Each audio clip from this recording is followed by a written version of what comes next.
Street Brawl. I'm listening to Rainier Avenue Radio.world. Seen you around for a long, long time. Yo! What up, though? I got to talk. I gotta tell what I feel. I gotta talk about my life as I see it. Alright then. It's time for you to bring it to the table. Turn up your radio wherever you at. We about to bring it. StreetBeat with Tony B.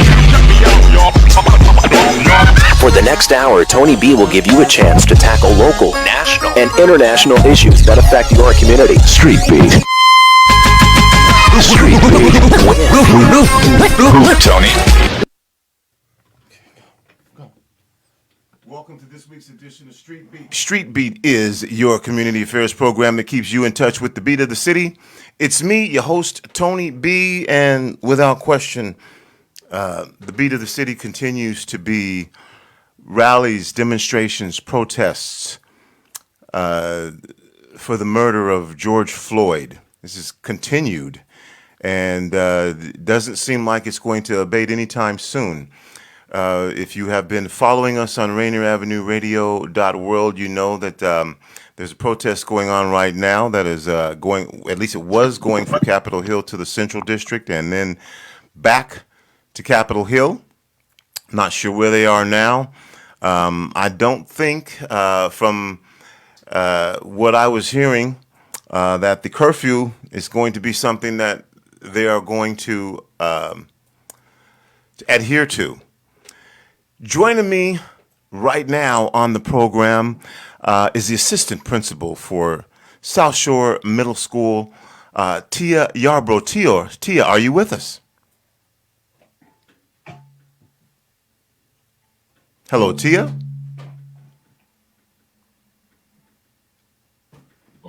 All right, we got a few technical difficulties, and we know that Tia is here. We'll just get the sound situation straightened out. Tia is part of a group of folks who are organizing a march and rally on Sunday in South Seattle that is essentially for South King County.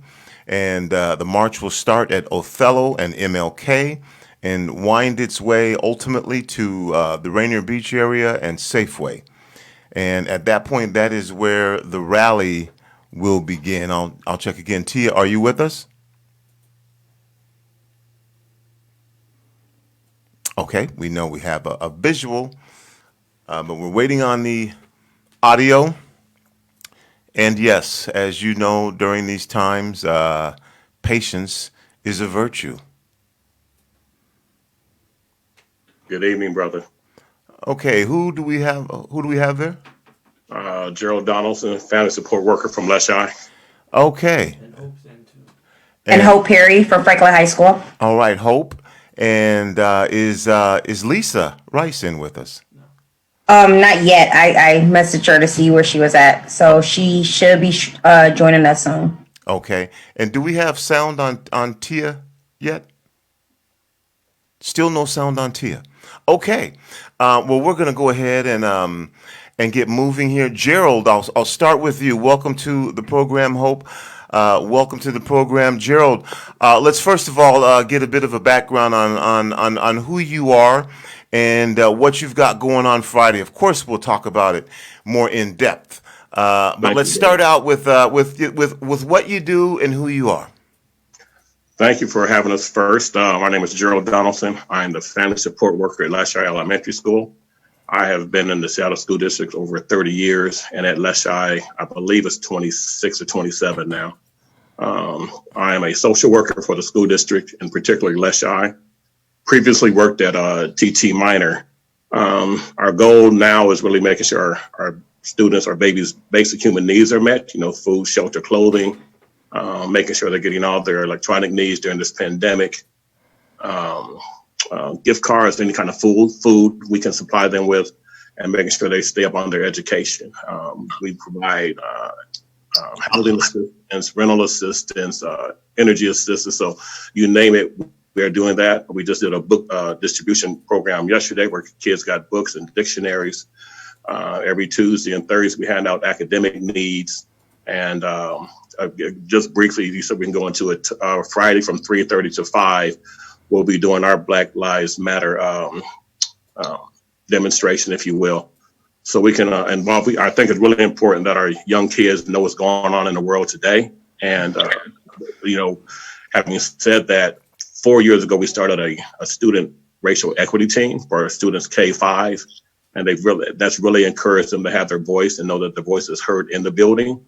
And so we're asking some of our students to speak tomorrow during our community forum at that time. We have a nice agenda, and I'll get into that later when you want me to. Okay, and we're talking K through 5 at Leschi, right? Yes, sir. Yes. I look forward to talking with you about that and the impact on the young lives at your school. And Hope Perry is joining us from Franklin. Hope, how are you? I'm great. How about yourself? Hope, under the circumstances, fantastic. A lot going on. Yeah, definitely. Around us. And Hope, same deal. Let's get to know you a little bit and tell us about what's going on there at Franklin. Sure. So this is my first year in Seattle School District, Franklin High School. I'm a special education teacher. I came from Cleveland, Ohio, born and raised. So I'm happy to be here. I'm happy to see so many different changes. I'm happy to see our students' voices being raised, especially during this time. So this is like such a great opportunity to be a part of. So on Friday, we are having a demonstration as well. It'll be on the intersection of Rainier and Martin Luther King. And pretty much all our students are standing out there. We're going to just have a nice peaceful protest. Our seniors are going to have their cap and gowns. So it'll be a beautiful sight. And this is just us uniting for Black Lives Matter. Okay, I'm going to do a check here. Tia, do we have you audio-wise now, Tia? Yes, you do. Tia, thank you for your patience. One thing that we have figured out during the coronavirus is patience is a requirement. Absolutely. And Tia, welcome to the show, and the same deal. Tell us a little bit about who you are, what you do, and a little bit about what you've got coming up, and we're going to get into all of these far more in depth as we get further into the program. But let's start off by bringing you on and sharing what you do and where you're from. Great. My name is Tina Shea Yarbrough, and I'm the assistant principal at Southshore Pre-K-8 in South Seattle.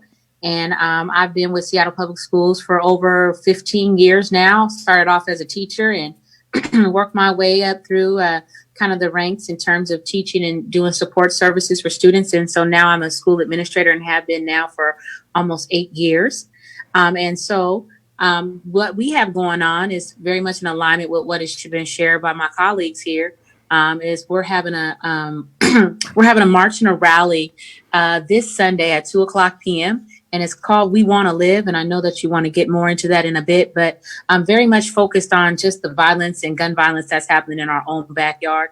I think Mr. George Floyd's death and murder has just shown a bright light on the severity of racism in our country. And what has continued to be a problem. But right here in South Seattle, we're going to be having our own march and rally. And it's really to elevate youth voice, to ensure that people know about what's been happening in South King County, and that we oftentimes have a global concern, but looking at what's happening right here in our own backyard. And so that's really what the focus of this is, elevating youth voice and ensuring that we've got folks come out to let people know that there are people in this community that are invested in that and very much love where they're from.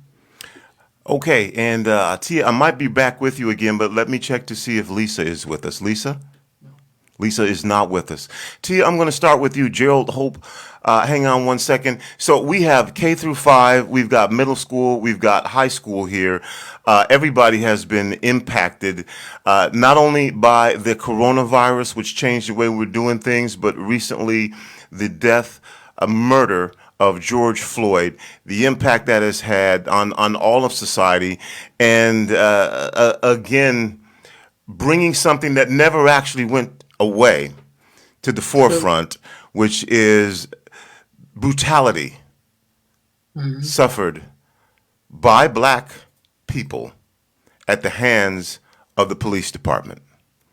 Now, that is only magnified as we are dealing with a coronavirus pandemic that has not gone away while we're trying to open our economy back up. And we have educators on the program who have tried to figure out how to educate the kids in their classroom. And now on top of it, there is a clear message about what equity means and what it doesn't mean. And we've had that term bandied about equity, equality, and when we started doing our coronavirus coverage here in South Seattle, one of the things that I said when we started on Friday, which is actually Friday the 13th, at that time was, this is going to impact our community, and the problem will be exacerbated because it always is. And I can go far deeper into that, and I will let my guests share their opinions and perspectives on that as well. Initially on that first conversation, one of the things that I was talking with Deshaun Jackson about, who works at John Muir, was he was dealing with explaining to the black kids at his school that they could get this. There was a myth at the time that they could not. And so Tia, I'm going to start with you.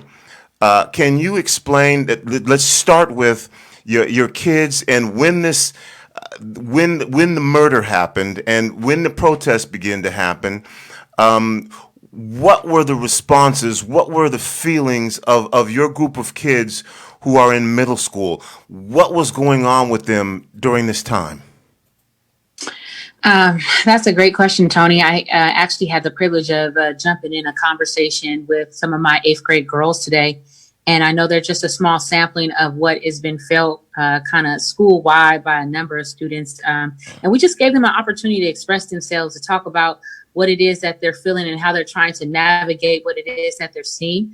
They had mixed emotions. Some of them were a bit confused about the rioting and were confused about the protesting. And then many of them had strong stances about what they felt our people had endured as a community, as a nation.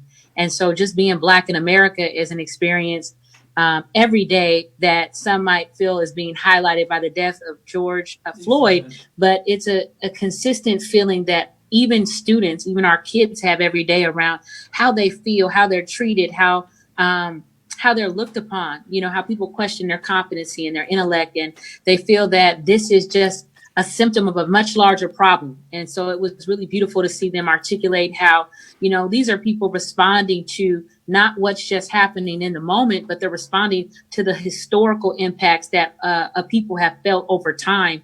And for them to be able to articulate that was really powerful because they understood that rioting is the language of the oppressed when people have not been heard. And we understand that that's been complicated, and there are definitely people who are trying to interrupt and deter the focus and get off message. But there's also a sense of, just frustration and anger and wanting something to change. And so a lot of our students express that.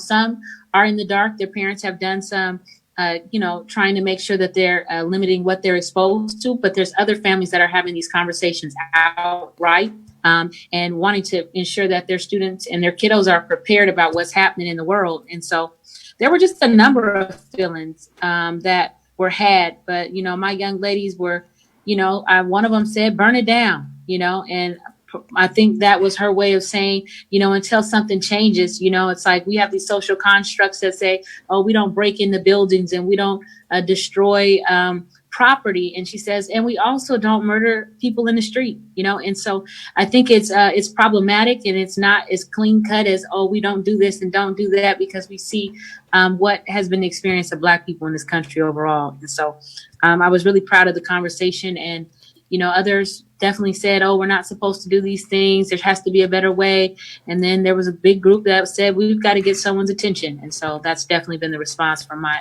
students. And Tia, as is everyone else was on this line, everybody was reeling from the coronavirus, and youth weren't able to go to school. For them, a lot of times, school was the best place for them to be under certain circumstances. And it was also a place where they could talk with friends about what they're going through, and being under isolation doesn't allow for that to happen.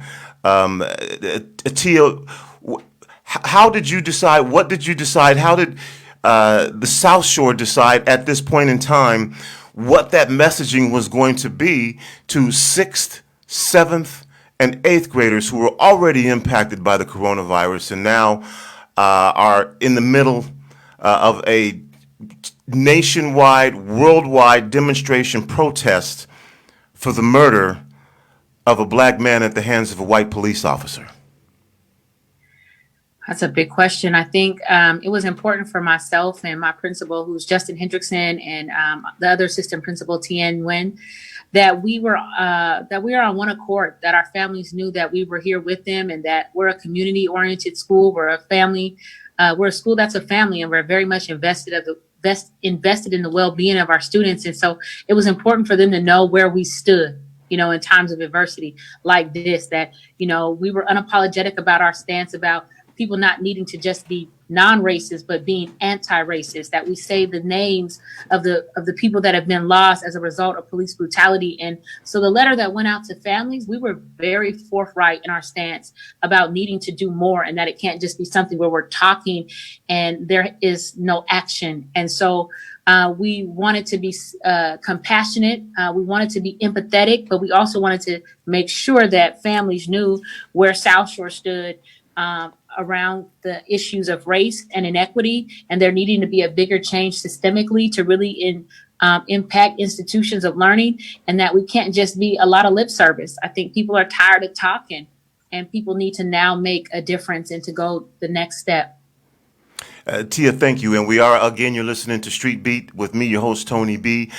We have all levels of education here from the K through 12 system. Tia Yarbrough is assistant principal at Southshore Middle School, also from Franklin High School. Lisa Rice is also with us now, along with Hope Perry. And Gerald, I'm going to go to you right now. One of the things that's coming up is people are saying, how do you talk to children about this? At Leschi, you're having a rally. But I'm going to go, you know what the first question is going to be now, because you heard me ask it of Tia. Again, with isolation in place, tell us what was going on with the students at your school, these K through 5 students who were, first of all, dealing with coronavirus pandemic and lockdown and all this stuff. And now the cameras clearly show a black man being killed by a white police officer, played over and over and over again. Protests, riots, demonstrations all around the country and around the world. Just give us some insight, if you can, into how the children, how the youth at Leschi, what were they doing? What were they saying? What was going on? Well, excuse me. Thank you, brother. First, for the pandemic, when it hit, fear. Like you said, there was rumor going around that black people couldn't get it, and we knew that was a flat out lie. Just concern if they could get it and how would they act, concern for their parents and their loved ones. And then now with this going on, when you talk to the kids, it's just flat out concern. They're worried about if their brother, their uncle, their dad goes to the store, will they make it home? They're afraid to go to the store. Just the overall view, seeing when you witness something like that on TV, it's almost like at times they think it was a movie, like maybe, he's acting or it's an act and somebody can get up. But now they understand it's real life. And that's the thing that's hitting home more than anything is real life. Just it's fear. I mentioned earlier with our student equity team, we talk about these situations, what can come up, what can happen, how can we change it? They understand institutional racism. They understand racism, period. What's going on. And also with our boys, we have a group called our Rising Sons, our boys group, and we talk just about these circumstances. When you go out, as myself, I have to make sure that when I'm driving my car, I have certain things I have to do when the police approach. These are conversations you're having with K through 5? Yes, sir. Mm-hmm. Yes, sir. Go ahead, continue. We have to, because it's the real deal. Some of our kids cross different gang lines when they come to school, but still, some of the behavior, some of the things they do at school, we say, we can nurture and love you in the building, but if you take that outside, you can become a statistic. You can be murdered yourself. And we have had, sad to say, a couple of our family members who have been killed by, violence, like things like that. So they understand it can happen, but when it's close to home, it's really frightening. So one of the things we've tried to do, we're working with an organization called Space Between, And right before this, Brother Lyle was murdered, George was murdered, excuse me. We started working on the social and emotional side of, talking to the kids on their digital equipment about breathing exercise, taking, doing yoga, a way to calm down, trying to get them to get away from just always the academic side, because we can preach at them that much. But when you're home and you're not seeing your friends, and then when they see this going on TV, there's a fear. Like I mentioned earlier, we did a book distribution yesterday, and food, and kids were just saying, as you see in the back of the car, Mr. Donaldson, I'm afraid, what can I do? So all I can say is, please give me a call, whatever you can do. Things will get better. But now our families, and we started off small, we're well over 300 people say they're going to attend, and we're figuring out how to make sure everybody stays safe. But our kids really want to know what they can do. They want to get the word out that they're concerned, that they're afraid they're afraid of what's going on in the world right now. What is the message from Leschi, from the staff, that you're using consistently? Because you have to discuss this. I mean, you're having a rally about it. You're being very proactive. I've heard some folks say, you shouldn't even talk to it about this with kids. I disagree with that, but that's one of the things that's out there.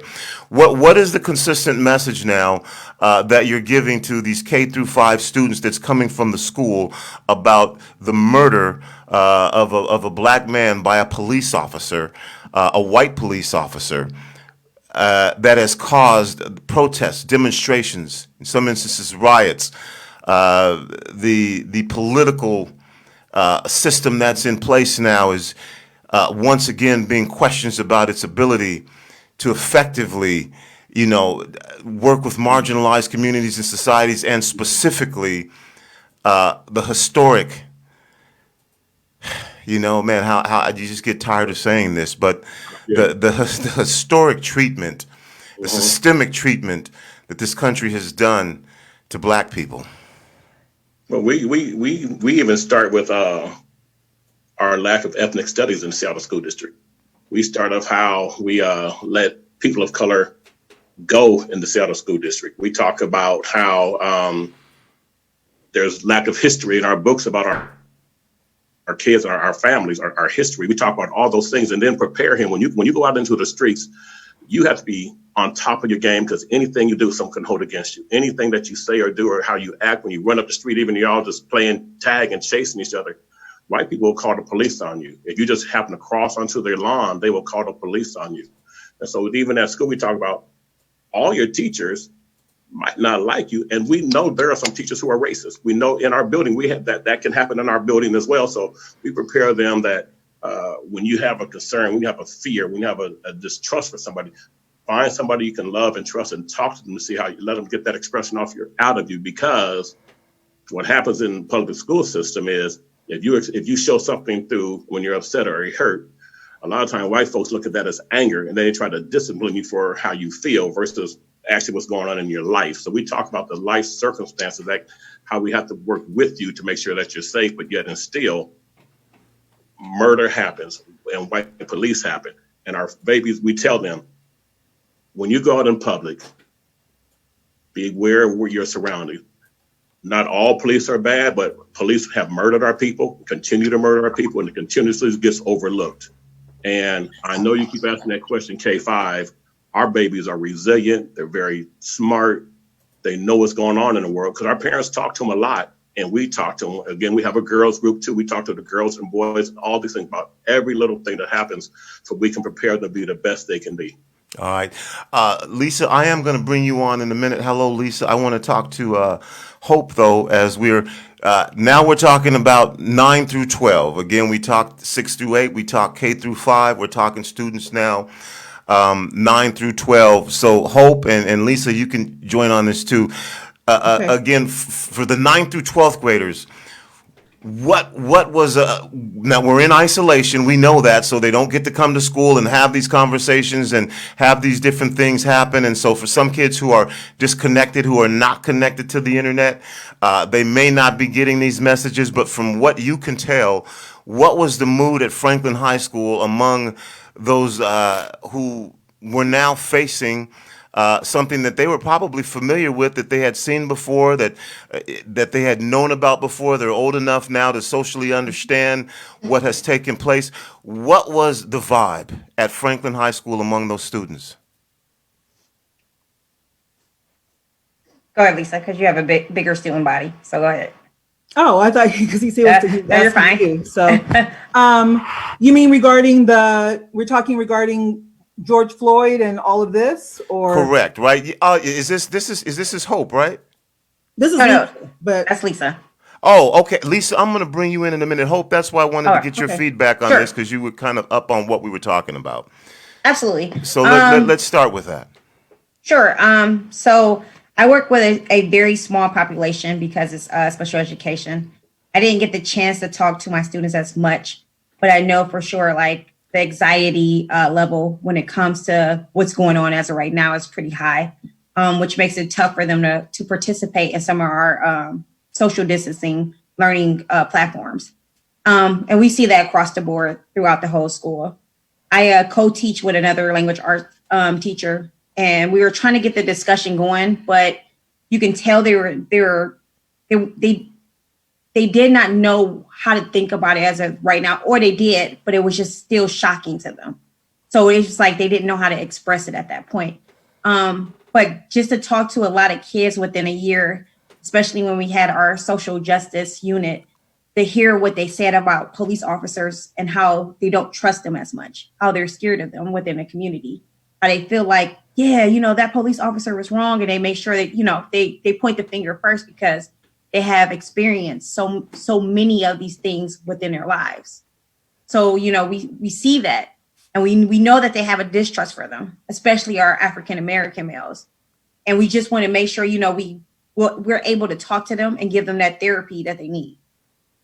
Okay, and Lisa, we're going to go to a quick break here. When we come back, I'm going to bring you into this conversation, and then we're going to talk about what each of you are doing, which is holding rallies, holding demonstrations, and on behalf of youth. Before we go to this break, I got to say, we still want to recognize our seniors. With all of this going on, those who are graduating, this has been so disruptive to their lives. They've not had, and they're not going to, for many, get the opportunity to ever have that graduation that they've been going to school all year for. So we'll be back in about 3 minutes, and we're going to do right now a graduation shout out from Rainier Avenue Radio, recognizing one of our graduates from the area, and we'll be back in about 3 minutes.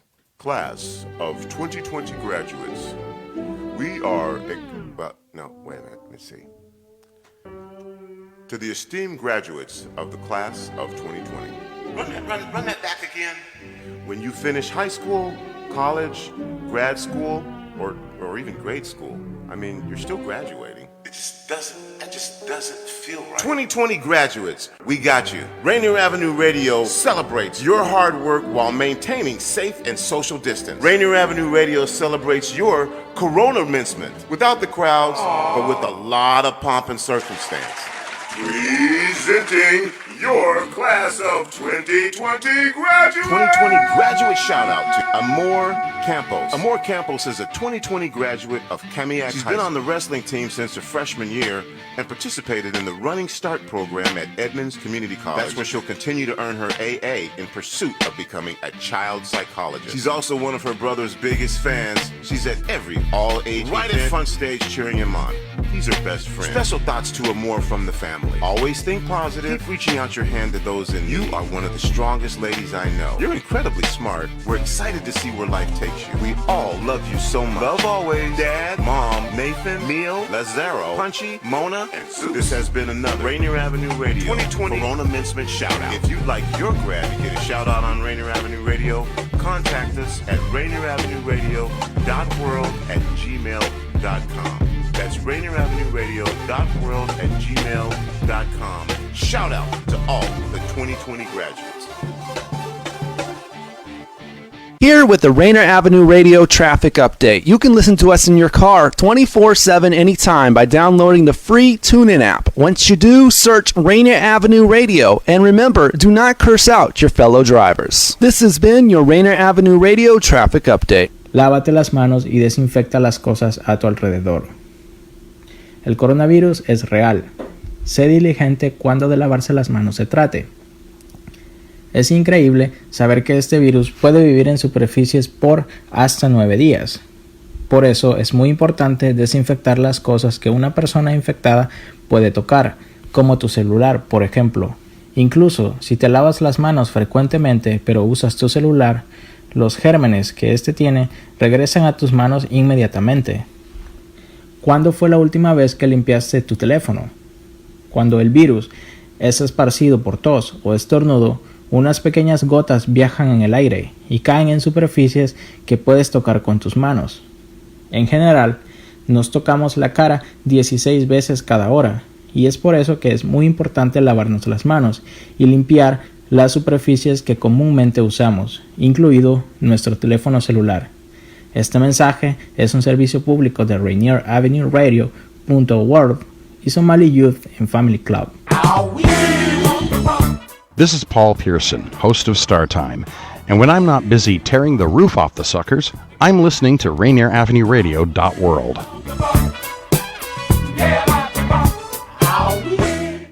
You're back on Street Beat with me, your host, Tony B. If you're joining us for the first time, yes, you will hear commentary and commercials and shows in a multitude of different languages. We represent the community that we broadcast to. And our goal is to amplify the diverse voices of our community. This evening on the show, we've got joining us Lisa Rice and Hope Perry from Franklin High School. Also Tia Yarbrough, assistant principal at Southshore Middle School. And then also Gerald Donaldson at K through 5 Leschi. And they are all doing something pretty special. They are all hosting demonstrations, rallies that are engaging and involving in the youth. We kind of set the stage a little bit earlier about who they are, what the background is, and how the students will feel. I do want to catch up with Lisa, though, so we can get caught up. Lisa, welcome to the program. Hello, hello. Let's start off, Lisa, by giving a little information about who you are and what you do. I teach 11th and 12th grade at Franklin High School. I teach African American Lit. Yay, we finally got it. Gerald knows it was a struggle. He knows the struggle. So in the fight to keep and maintain, to get and maintain ethnic studies in Seattle Public Schools. So, and I also teach college and high school. So I teach UW in the high school, which is the 131 class, which is basically the 101 level of UW. And also I teach Complet 240. Which is margins and centers, which talks about who's out and who's in and why. And also am the yearbook advisor person. Okay, and Lisa, I want you to, again, answer the same question for me. From your perspective, what was the impact on these 9th through 12th graders who weren't able to come to school, who were socially isolated? We were already dealing with coronavirus, and then George Floyd was murdered. It was on tape. Social media played it over and over and over again. You couldn't avoid it. What was the psyche of the students that you talked to, that you came across? How were they handling what was going on? My students they're struggling. They're having a really hard time with this, like all of us are. We talk about it. Because I teach African American Lit, it's interesting enough, we were reading Between the World and Me at the time. So it was perfect. I mean, sadly, it was perfect. And so we've had conversations in the past about assault on Black bodies and what that means and the impact that has on our society. So they are, seeing this happen, which they've seen it before. Like I said, they've seen it over and over again. This is nothing new to them, sadly. So, we read about it, we talk about it in an effort to, I guess, prepare ourselves for it, or I don't even know if we can prepare for this stuff anymore, but, they're having a hard time. My Black males, my black babies, they're feeling under attack. They don't know. They feel like they don't know who to trust. They have friends that are, who are not Black, who are other ethnicities, and they don't know how to feel about them. So it's been hard. It's really been hard on them. If you are listening to this program and it was your opportunity to find out what was going on in our Black and brown communities, and this is your way to get information, and you are saying to yourself that this is shocking, one thing that's consistent is all of these folks are saying our kids know about this. We prepare our kids for this. When for a lot of folks, this was what they call being woke, the eye-opening. Wow, this is happening. This is the forefront. There is still racism. These things are real. But listening to the show consistently, each of you have said that in some way, your children, not that it's not impacting them, because it definitely is, but they're aware of the potential of this. So again, for those of you who are tuning in, and maybe a little unaware of like that this was taking place. This is what's happening within our community. I have a couple of students with me as well, Jacquelyn and Levera. Jacquelyn, are you there? Yeah, I'm here. Jacquelyn, what school do you go to and what grade are you in? I go to Franklin High School and I am a senior. You are a senior. Well, congratulations. Yes, thank you. on your commencement. We'll have to put together a special feature on you too.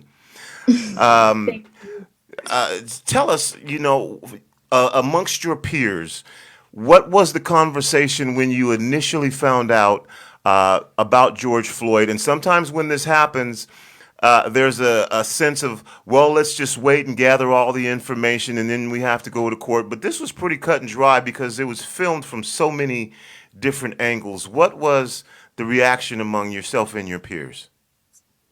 I mean, what I can say is that a lot of my peers were already aware of these things happening. And for me at least, I've already seen I think it all really started when the video of Ahmaud Arbery got shown, and that was the video that really sort of started everything, in my opinion, on social media, because it was just so horrific.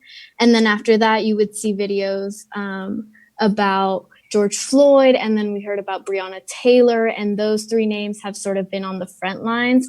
But even before that, I think all of us, since I go to Franklin, we're aware of these sort of issues happening. And I'm in Mr. Rice's African American Lit, so I was very aware of everything happening. And it's sort of just been this thing where, yes, this is happening. It's not surprising, and it's still very, very sad. And it just, there's no words to describe how to feel, because it's just another life lost. And we really want change at this point. And so I think a lot of students are really sort of starting to use their voices, to use their social media presence to raise awareness on these issues, and not just to raise awareness, but to also petition for change and for action to happen, because we sort of really need that right now.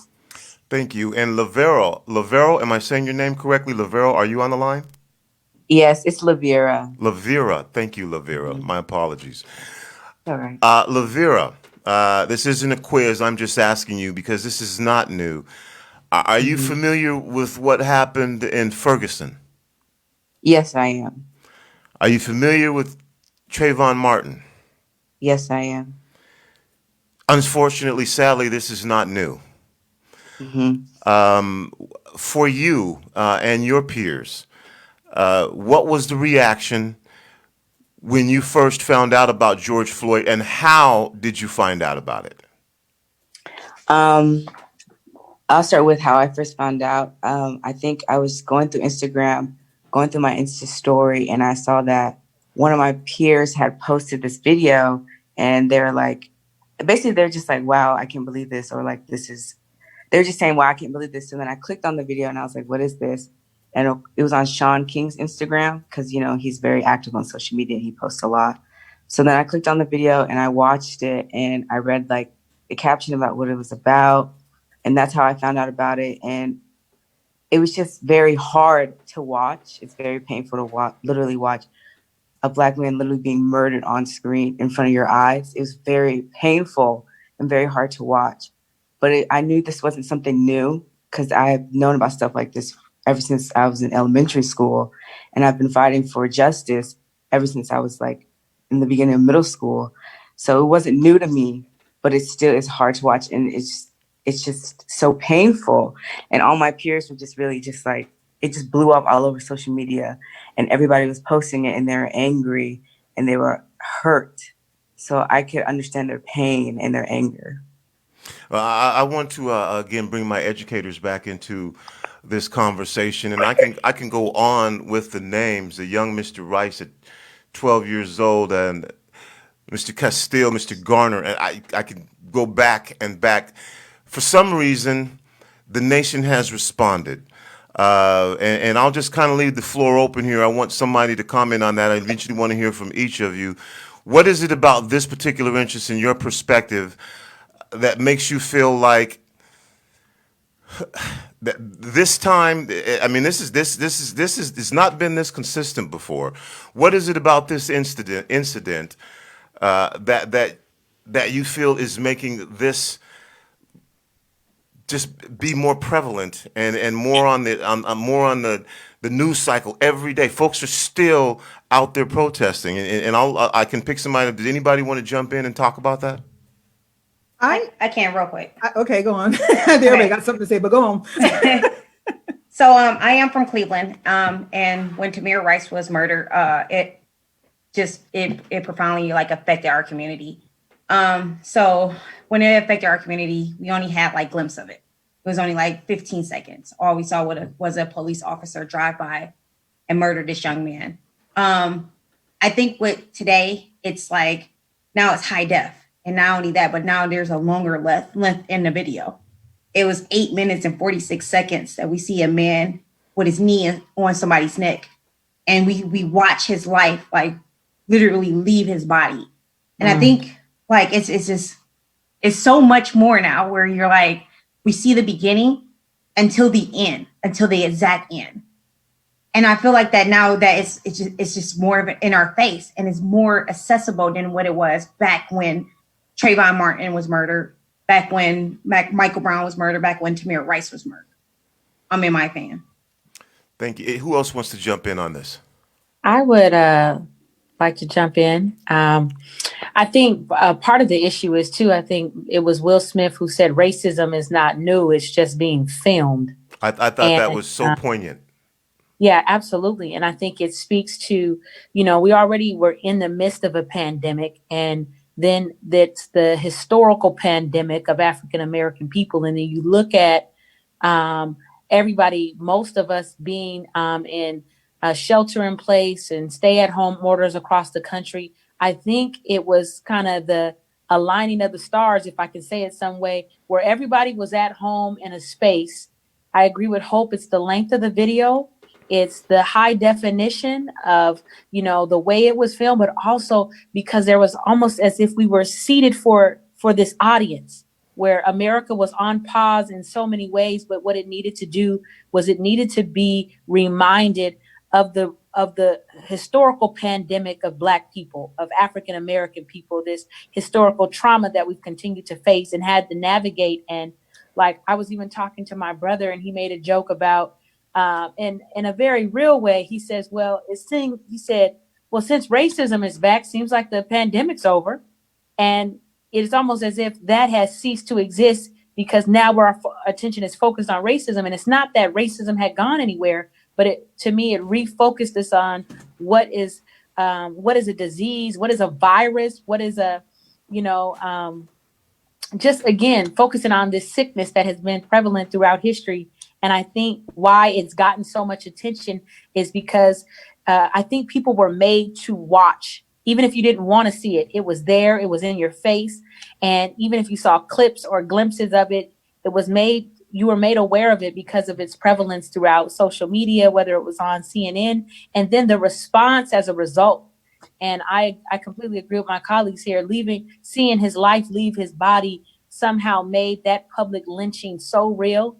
And it was very reminiscent of a time when some of us, like myself, were not present for, but had just read about, had learned about, had studied about, but it was real life. It was like this resurrection of some of the ugliest pieces of our history. It was prime time. And I think what it has done is it's forced people to respond. And I think the response has been enough is enough. We're not going to lose another body. And you're not going to treat us as if we're not people, that we're not human. You're not going to hunt us down and take our lives, and we're not going to have a response to that. And there's a visceral reaction to that. And I think that is what the response has been. All right, unless somebody else wants to jump in, I want to make, and if you do, I'll go ahead and give you a little time, but I want to talk now about what y'all are doing about this, because this is the other part of it. We're having the conversation, we're talking about the impact, but then there's also being proactive. And maybe, Gerald, I'll go ahead and start with you, and if you want to chime in on that. But let's talk about what you've got going on Friday, 3:30 to 5 o'clock, K through 5, Leschi in the playground. You're holding a rally. Tell us about how that came to be, and what you are looking to have happen. Again, you've got, what, 6 through 12-year-olds, 5 through 12-year-olds? Yes. Thank you for the time. It actually came about really quick. This is Wednesday, I think Monday, a couple of our teachers, Miss Brandon and Miss Woods, just called me and said, we need to do something. And so we put this program together so we can show support for our murdered brothers and sisters. And the thought was to have this rally at school where we can have people come to the school and just show the support. So we're going to have posters being made with names of people who have been murdered by the police, and families can sign that poster. It's going to be laminated, a vinyl poster where once that's all signed, we're going to hang it up on our fence outside of the school so it can be there for a while, unless somebody decides in their arrogant selves to take it down. But starting at 3:30, we'll have a land acknowledgement by Brother Eli. And then one of my former students is going to sing We Shall Overcome. Our young brother, our mentor, is going to open up with a prayer. And then Delbert Richards is going to say a few words on what's going on in the world today. We have some African drumming. There's also going to be a part where we have community voice where community members can get up and speak, very much encouraging our babies to get up and speak. To that ends, what we're doing is as this week has been gone by, our teachers have been a few of our teachers, quite a few have been teaching this Black Lives Matter week since we didn't have a chance to do it physically in the building this year, and just prepping them for what's going to be done Friday. After that, the community speaks. We'll have a eulogy for our slain, our murdered brothers and sisters. 4:30, there could be, if people don't feel comfortable coming to the playground, we will have where you can drive by and honk. There'll also be cars on tables for people to say how they feel, so we can just have a collection of cars and stuff and see how people felt. So when we are physically able to go back into the building, we're going to display those cars throughout the hallway so people can see exactly how they felt at that time. And the thought is how you felt then, and then when we get back into school, how do you feel now? And then just encouraging our young kids to speak as a safe place to be, just so they'll know that we have their back, and any times that there's concern, they know where to go. But I think just parents need to speak too. Parents need to see how they feel. Our staff will be there as well. But just letting the community know that we're concerned, we care, and the public know outside of Leschi that we are adamant about, we're tired of being tired of our Black men and women getting murdered at the hands of the police officers. So, okay, and that's taking place at Leschi. At Leschi Elementary School, and I want to make sure that we give everybody an opportunity here, because this is all such good stuff. We could be on the air for a couple of hours. It's a little different what's taking place at Franklin, and Lisa and Hope, tell us what's going on. And this is something that it might be just at one location, but it might be mobile as well. What's taking place at Franklin, starting off in Martin Luther King and Rainier? We are doing more of a demonstration, more of a protest. So we're going to be lined up along Rainier with signs, and we're making our presence known. We also have a letter writing campaign that we're doing. Jackie and Levera help coordinate a lot of it. So I'm gonna let them take some of this because they took the lead. I mean, it was very organic. We were much like Gerald. All of a sudden, it was like, we got to do something, and we put it together. Well, let me, Jackie and Levera, tell us how this came together. So basically, it was pretty much Jackie came to me with this and was like, "Hey, we're gonna do a protest, and I would love for you to help me plan this." And I was like, I was 100% down. And the moment it came out of her mouth, I was like, "Yes, Jackie, let's go. Let's do it. I'm ready." So, and we got this demonstration together, and Jackie made this beautiful PowerPoint, and she had like a list of demands that we want. And some of our demands are like demilitarize the police, have ethnic studies all throughout Seattle public schools, increase youth voice in schools, and fund counselors, not cops. And we came up with like a list of demands, and we're inviting like people from all over, other colleges like UW, all the high schools, and we're encouraging everyone to wear all black in solidarity for Black Lives Matter. And we're encouraging all the class of 2020 to wear their cap and gown to show that we are strong and educated. So, yeah. Jackie, you have anything you want to add? I'm so proud of you. Thank you. And what you are doing and what y'all are doing. And your community is proud of you. And I'm finding this truly amazing. And I am so glad that folks are getting to hear another side of South Seattle, because usually when you hear about South Seattle through mainstream media, it's about somebody got killed or somebody did this. There are amazing people in our communities that are doing incredible things every day. And congratulations to you. Jackie, did you want to add anything to that? No, I think Levera pretty much stated everything that needed to be said. I think that a lot of people in our community, like you said, just experience so much violence in the south end of Seattle, and we're just sick and tired of it. And we really need action right now. And so not only are we, gathering together on Friday, but we're demanding for more to happen, because we need our district to care about our students. We need our state and our federal government to care about our Black and brown students, because they're the ones who have been, oppressed for centuries. And this cannot go on any longer. So it's not only a gathering, in my opinion, but also like a real demand for action. All right. And again, from Southshore Middle School, Tia Yarbrough, again, the 6th through 8th graders. And this is also a very youth-driven march and rally that you're hosting. Give us the details about what's taking place. Absolutely. So I want to make sure I oversee the middle school, but Southshore is actually a pre-K-8 now. So we have students there from 4 years old all the way to maybe 14, even 15. So I wanted to make sure I said that to clarify. So we're a K-8. But the rally that in March that I'm a part of, definitely I'm an educator at Southshore, one of the assistant principals, and just a concerned citizen. I still live in the Rainier Valley. I grew up in the Rainier Valley.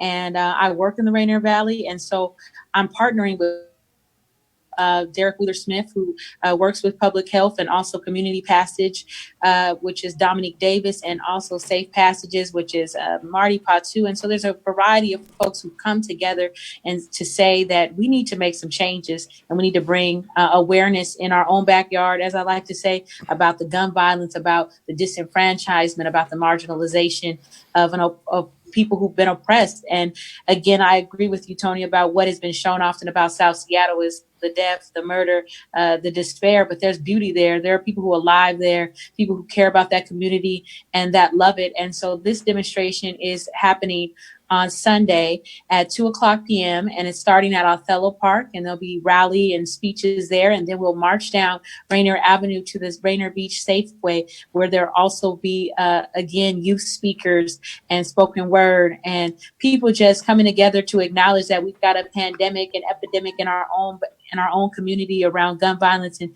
people that have been lost. And we want to bring attention to the fact that we care about our community, that we care about each other, and that the youth need to be at the forefront of this. They're not the world of today. They're not the world of tomorrow. I said they're the world of today. They're not the future. They're right now. And so we want to definitely elevate their voice and ensure that we're rallying around them and coming alongside them to support them. And so, again, that's Sunday at 2:00. And the name of the rally is We Want to Live. And so I've got a number of staff from my school who are coming, but it was sent out to all Seattle Public Schools, again, to bring acknowledgement to what's happening in our own community and to ensure that people know we're here and that we're not quiet. I would like to thank each of you for joining us. And again, 12:00 at Martin Luther King and Rainier, and I'm going to be there around 12. I'll only be able to stay for about a half an hour, but I will definitely be there, and we'll do some live broadcasting. And then from 3:30 to 5, Gerald will have a person there the entire time who'll be doing interviews and talking to students and parents and you. And then on Sunday, Tia, as we mentioned before, we're going to start and we're going to follow the entire march. And then for those of you who can't make it, because there are people who are isolated, people who have compromised immune systems, who are still want to be in the know. We're going to follow that entire march. And then once we get to the Safeway at Rainier Beach, we're going to broadcast the entire rally of speakers. Who's ever there, whoever has something to say, you can tune in and you can watch all of this on RainierAvenueRadio.world as well. So I just have about a minute here. I just again want to thank all of you for what you've done, what you are doing in the midst of this. We cannot forget that there is still the coronavirus. In some instances, folks are asymptomatic and they don't think that they have it. We need to be careful because folks live in multi-generational homes where a youth may take it back to a family member, and we know the destruction. Let's not forget the destruction that this virus is causing amongst us as well. So congratulations, and Jackie and Levera, really just a super graduate shout out to the both of you graduates for doing big things. Yes, sir. Congratulations, young queen. Congratulations. Thank you. Thank you. Woohoo! All right. Well, You went to Quaker. Franklin? Oh, I did. Like class of all one, baby. all right. We are going to go into a Rainier Avenue Radio graduate shout out right now, and then Fresh Juice will be coming up. Thank you. I will be talking to each of you again 12:00.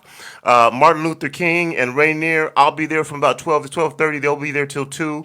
3:30 to 5, we'll have Tracy, who will be at Leschi, and then we're going to do the whole damn thing at Rainier Beach. We're going to go from Othello, follow the parade, and then we're going to broadcast from the stage as well, so that all the speakers, and if you're wondering, if you haven't been able to attend, you can catch up on a little bit of everything. That's it. That's all the time that I have. That's going to do it for the kid. Thank you for joining me. Remember, this is Tony B for StreetBeat saying, whether you believe you can or whether you believe you can't, you are probably right. I'm out. Peace. Class of 2020 graduates.